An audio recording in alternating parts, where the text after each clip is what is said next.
Today, I promised I'm gonna share about this kind of situation, this kind of predictable trajectory that our relationships have. Um, and to make it easy, we can focus on love relationships, but it applies also to friendships and work relationships or relationship with a mentor. And what happens usually, so let's consider a love relationship, is when we meet someone we resonate with and we feel understood by, and we really enjoy being together, and um, mm, it's just flowing. It's wonderful. It really feels like a honeymoon. But then after a while, then something happens, or some things happen we don't even realize, but at some point we see that, oh, we are not in the same place anymore. Maybe we feel there is some distance now, there is not so much trust, maybe we don't enjoy ourselves so much, or maybe there is actually conflict happening. And so actually it's not honeymoon anymore, it's a bit of a bitter moon. And that's where we sometimes, some of us just decide, well, I don't like this. I want things to be the way they were. So I'm gonna, if I cannot make that happen, then I'm gonna leave and look for another relationship. And usually the same thing happens in that relationship. And then we look for another one and another one, and we are always restless. Another way that this can happen is that actually we say, well, it cannot get any better than this. It's not ideal, but maybe I had too high expectations from love and or friendship, and I'm going to settle for this. And actually many people find themselves in this situation, and it's simply a life of resignation. And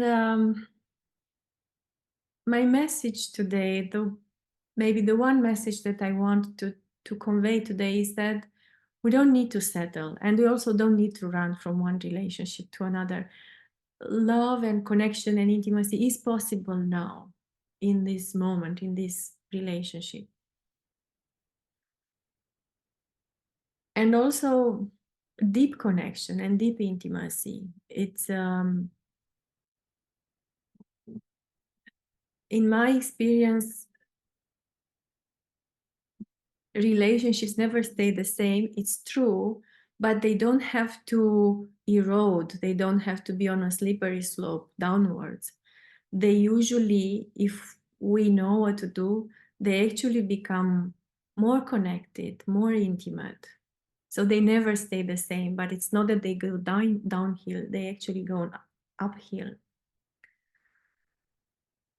So I want to start by telling a little bit of story about why we end up in this situation where things erode in a relationship. And for that, we need to go back, way back actually, to the point where we come into this world, where we are born. So we are coming into this world after 9 months or 7 months of being in our mama's belly. And in there, we have everything.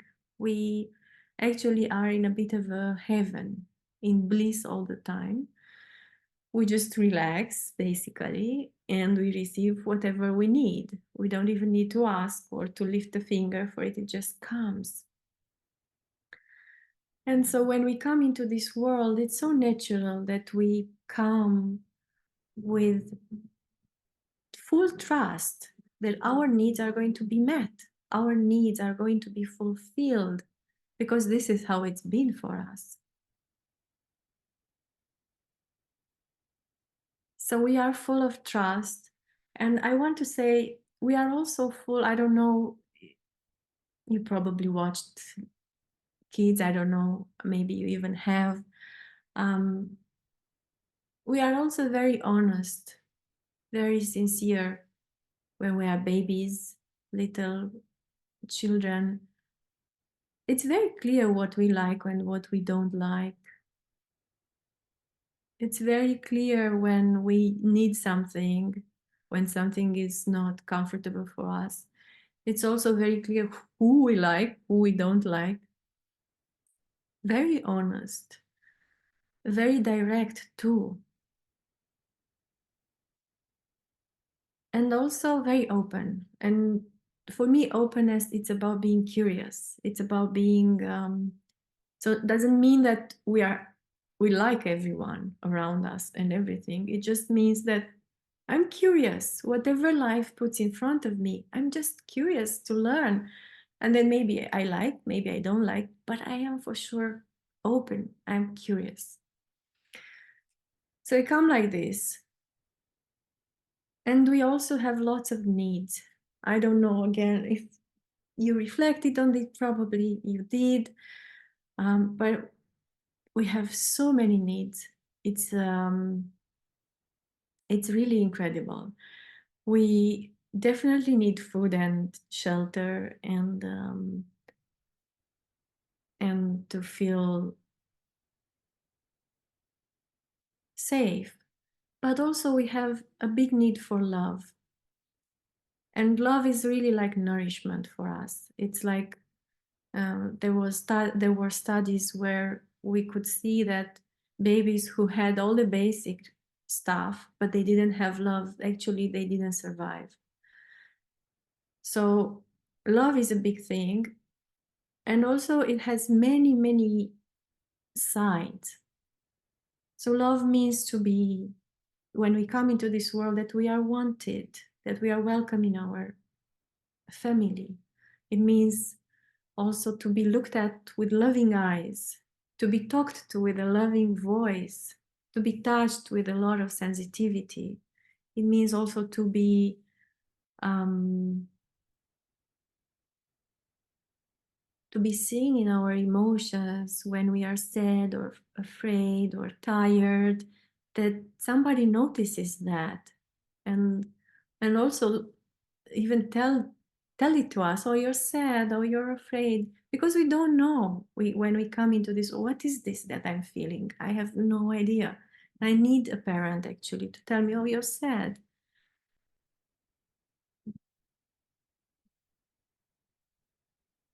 We need also to be seen as a unique human being and not compared to our brothers and sisters. Just seen for who we are, really, and not also dressed, exactly like our sister who is 1 year older or 1 year younger. And as we grow and we start to explore the world, we also need to um, be supported when we have difficulty, when we learn to walk, for example, but also later when we stumble upon some barrier, that we need a bit of support and encouragement, but also not too much, because if we get too much, then we are overprotected, and then we don't get to trust ourselves that we can do it, that I'm capable to do it. And we need the freedom to explore, to find the people we like, and to find our hobbies, the things that we like to do. And that is, it asks a lot from a parent. It asks a lot to give us guidance, but also um, and boundaries, but also give us the freedom. It's not easy, and all in all, there is a lot that a parent needs to give.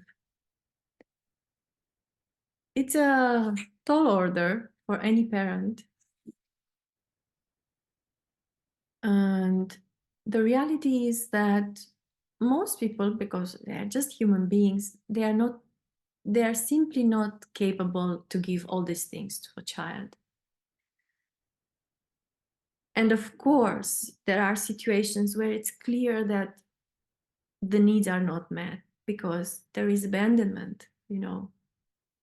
Maybe we are orphaned, or maybe there is a divorce and one parent is not in the family. Also, when the one parent gets lost in depression or in an addiction, they are just absent, they are not there for us, even though physically they are.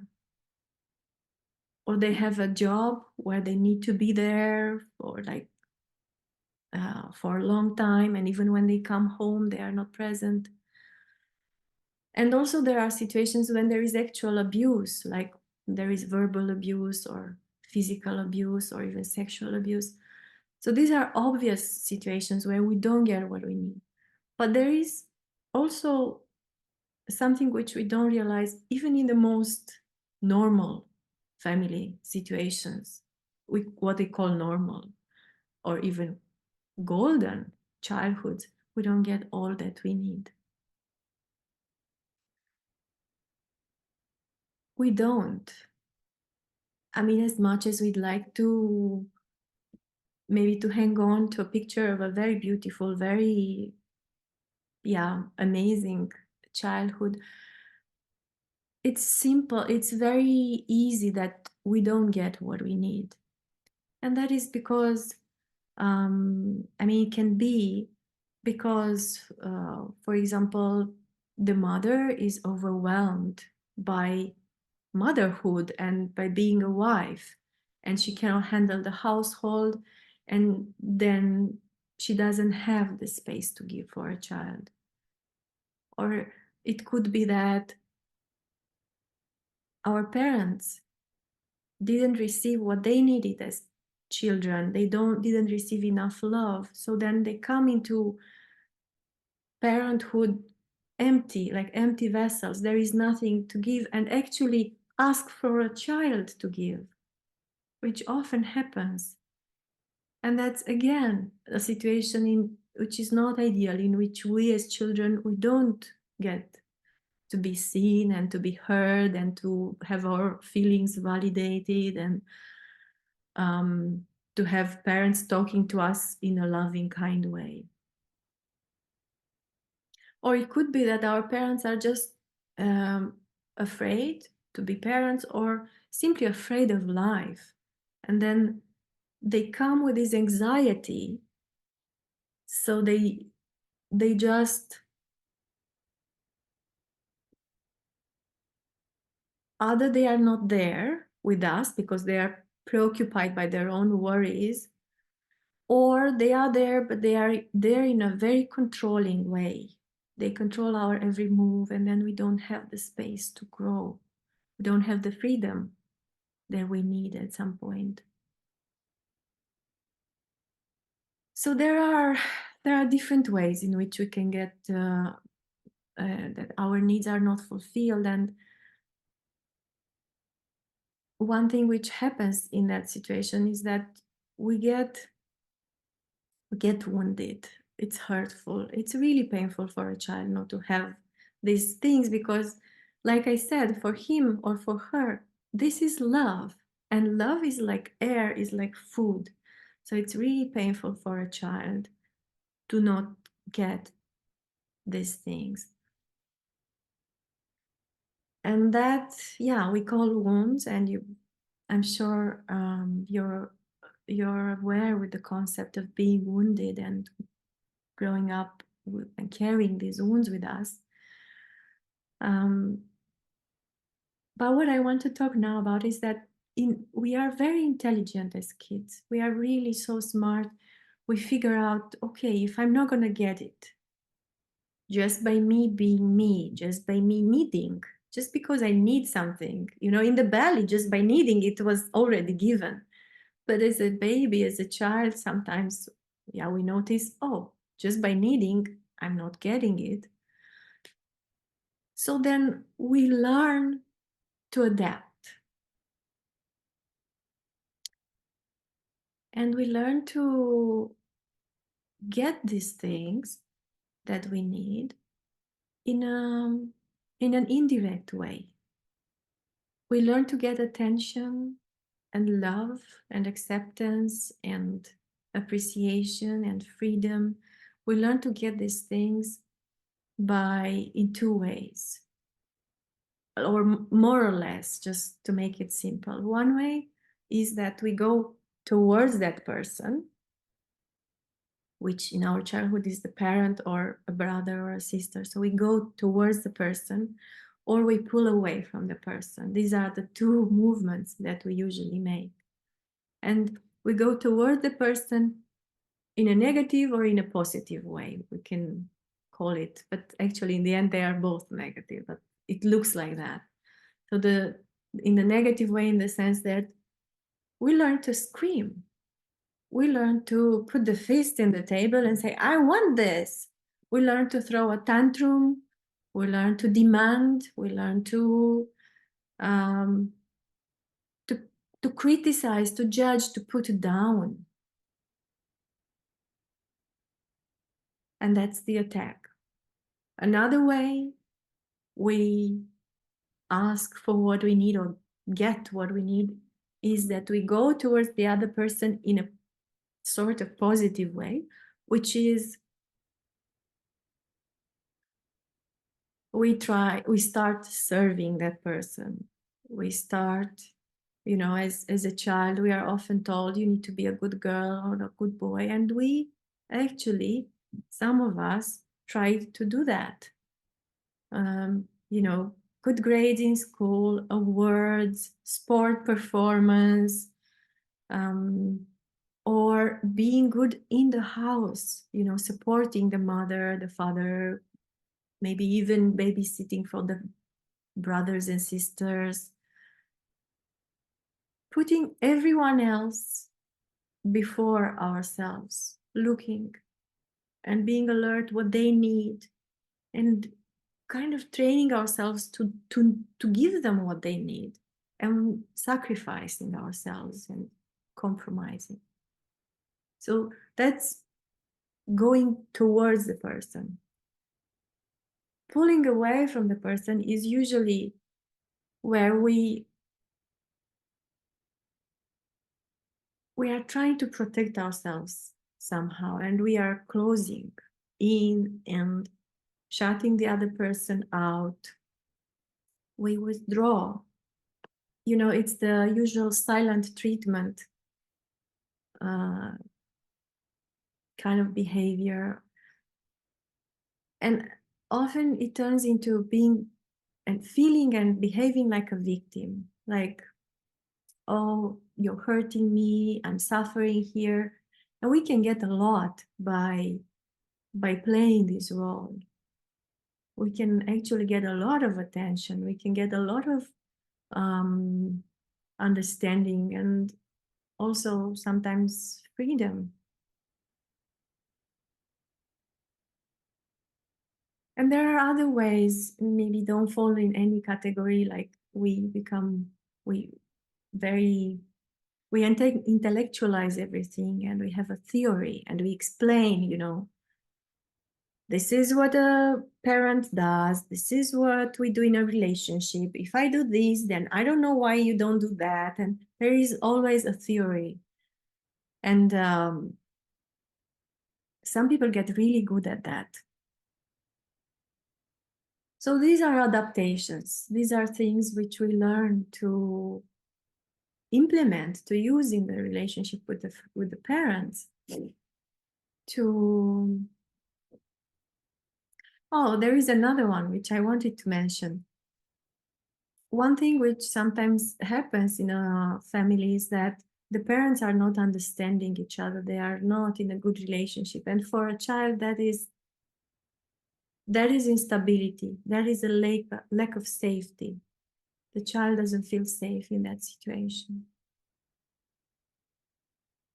And then we might become, as an adaptation, the mediator, the one who is making everyone feel okay. I am making my mom feel good. I'm making my father feel good so that they together are in a more stable relationship, which is more safe for me. Anyway, so adaptations or defense mechanisms or coping mechanisms, I mean, there are different names for this. These things, I just call them adaptations. So, yeah.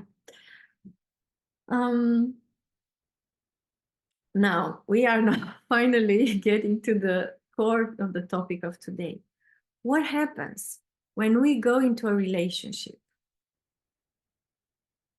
So we grow up with all these wounds, all these needs which were not met, and then we go into a relationship as an adult, and we want these needs to be fulfilled. So we come in and we see this person who seems to like us, who resonated with us, and then we go like, oh, I found him or her.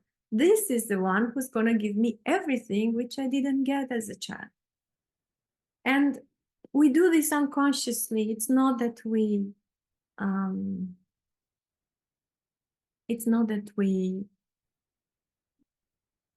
realize that we are building a fantasy, but it is a fantasy. It's really all we get in the beginning is just a little bits and pieces of that person, and the rest we just fill in with all our wants and wishes. So that's the honeymoon. It feels good, but it is a fantasy.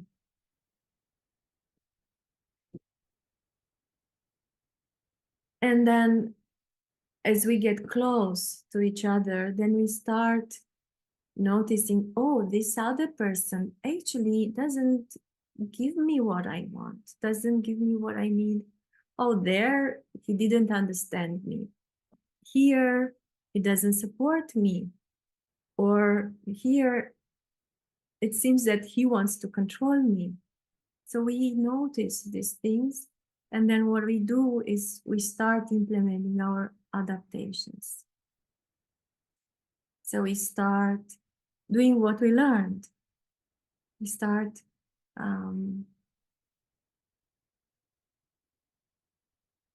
either putting the fist in the table, demanding, start becoming the rescuer, or we pull away, or we start playing power games. But we do this unconsciously. It's just because we develop this when we are very little. It doesn't feel like we are doing anything. It feels like I am being myself.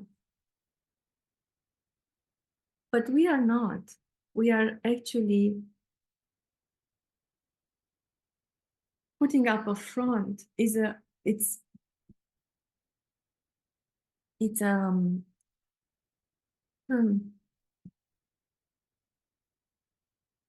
somebody I really like, meditation teacher called Tara Brach. She calls this like an astronaut costume.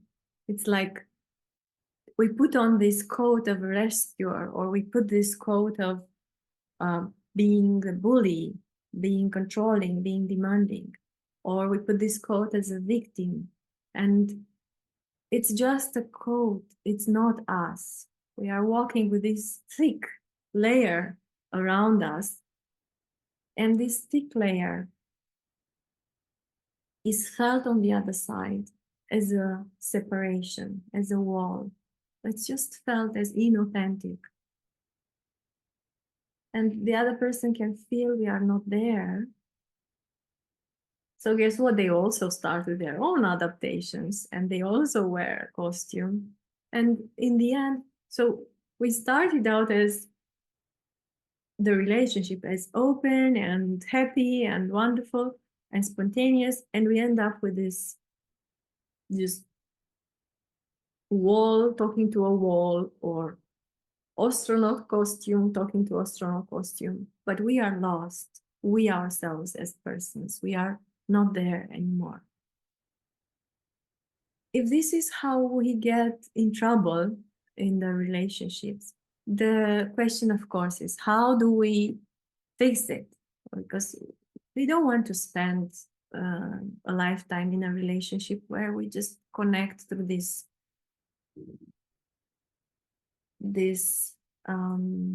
yeah, this suit, this costume that is not us. And of course, the easy answer is, well, just stop.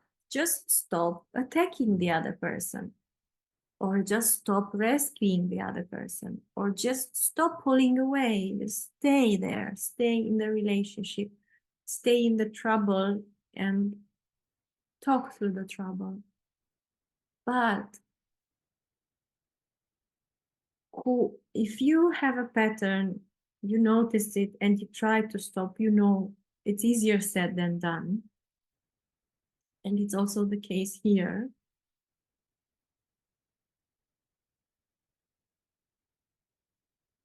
And as far as I can see, also from my case and also from working with other people, I see we can intend to do that. We can say, okay, I'm not gonna lash out on my boyfriend anymore. And we manage 1 day, 2 days, 3 days. But then at some point, he's like, oh, I had enough of this. I'm gonna just whatever, screw it. He deserves it.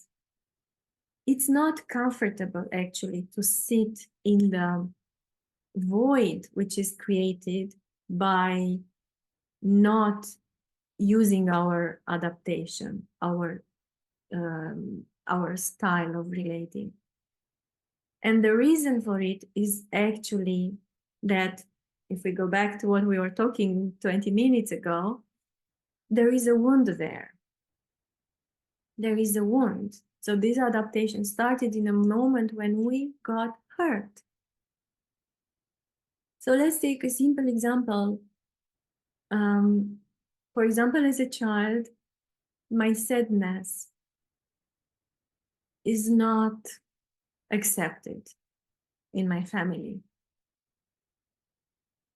And it's not even acknowledged. It doesn't exist. So I am sad and nobody does anything. And then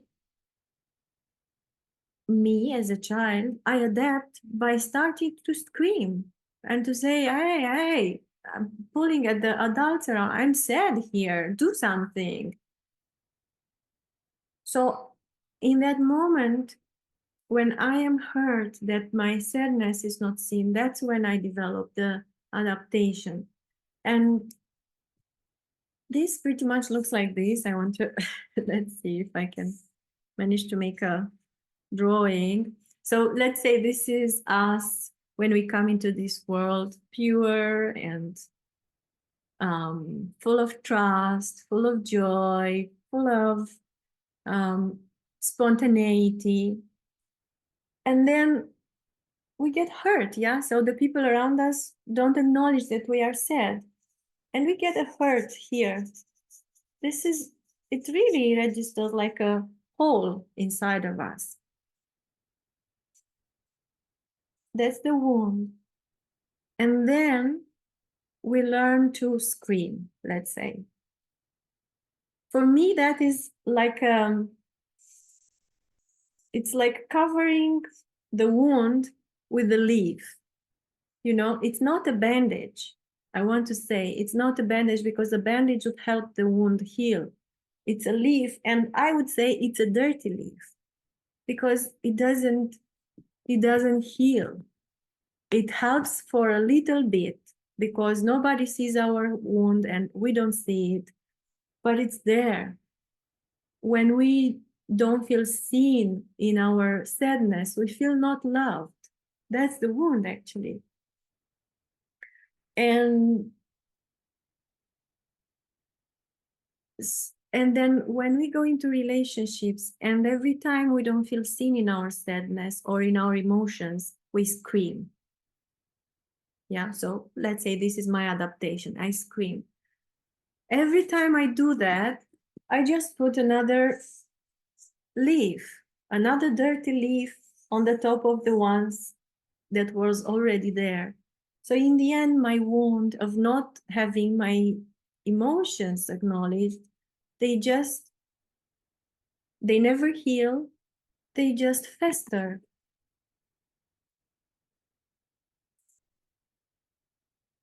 So of course, in the relationship now, I can scream again, but it doesn't really help.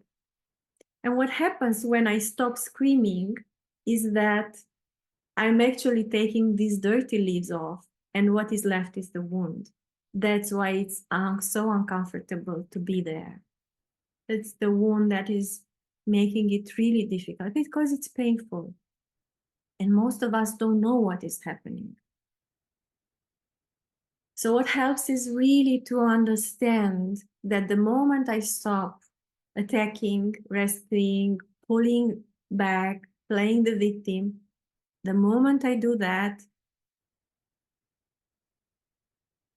the wound opens. And so it's painful. And that's not easy for most people. But it is the only way we can actually put a stop to this cycle of going from one relationship to another or from resigning. And it's a golden opportunity for us to heal these wounds. All I'm saying, it's not theoretical. It doesn't require that we go into a course that we spend you know a week in it and now I'm going to heal all my wounds and so on. No, it's really something that we can do every day. It's something which can happen at the breakfast table in the morning.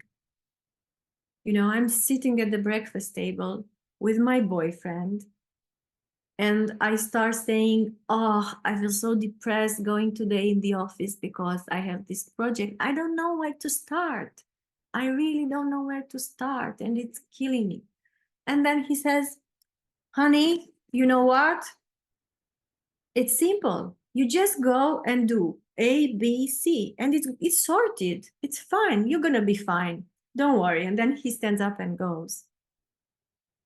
That's the moment where, if my emotions were not seen, if my sadness was never acknowledged, and I learned to scream or to attack, that's the moment when I might go, wow, when did you become so knowledgeable about my work? How come you know how I should do my work? Shut up. It's not your business. But if we see that and we see, oh, this is my adaptation, then we can stop and we can look inside and ask ourselves, what's going on here? What is it that I touched? What is it that it's touched in this moment? What is painful? What is the wound here? And that's the moment, that's the opportunity, that's the moment where I might realize, oh, actually, what's painful is that I don't have the space to just be sad. I didn't want him to give me advice. I just wanted to be sad. And this is something which I missed as a child. This is a way in which I was not loved as a child. I didn't have the space to be sad. And as a matter of fact, neither to be afraid or to be angry. There was never a space for me for that. And as I see that, it's like not only that I took the leaves out by not attacking my partner, but I also got to see this. I got to bring some air. And we know that wounds, when they get air, they heal. It's the same with the emotional wound. So I see, oh, I didn't get that when I was a child. And there is something which is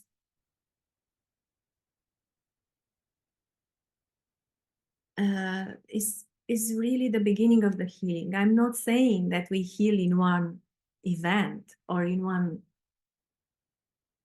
journey inside, but we do start to heal by realizing, oh, this is what happened. There is also the talk. We can really have a talk with our partner, and that's where actually um, the connection can get um, can get yeah, we can go back to connection by that. So we can have a talk, in the evening after I processed everything. In the evening, we meet again in the kitchen at the kitchen table over dinner. And then I say, honey, this morning when I told you I felt depressed to go at work, and you started giving me advice about what I should do at work, I felt really enraged with you. I felt so angry. But I didn't, in the end, I decided not to say anything and just look inside. And what I discovered is that I have a sensitivity. As a child, I didn't have the space to have my emotions. And I wonder how it is for you when I say things like that you don't give me advice and you just give me the space to be sad or depressed or afraid or however I feel in the moment. So this is a way that we can use everyday situations to not only heal, but also to reconnect. It's both things. They happen at the same time if we go through this process with ourselves. And these small situations are situations which actually build more normally they build up. I shout at my boyfriend today, and then in the evening he shouts at me, and then tomorrow morning we ignore each other, and then 1 week from now we don't make love like we used to, and the things just pile up. But if we take this each situation at a time and we go through this, things can be so much different, so much different.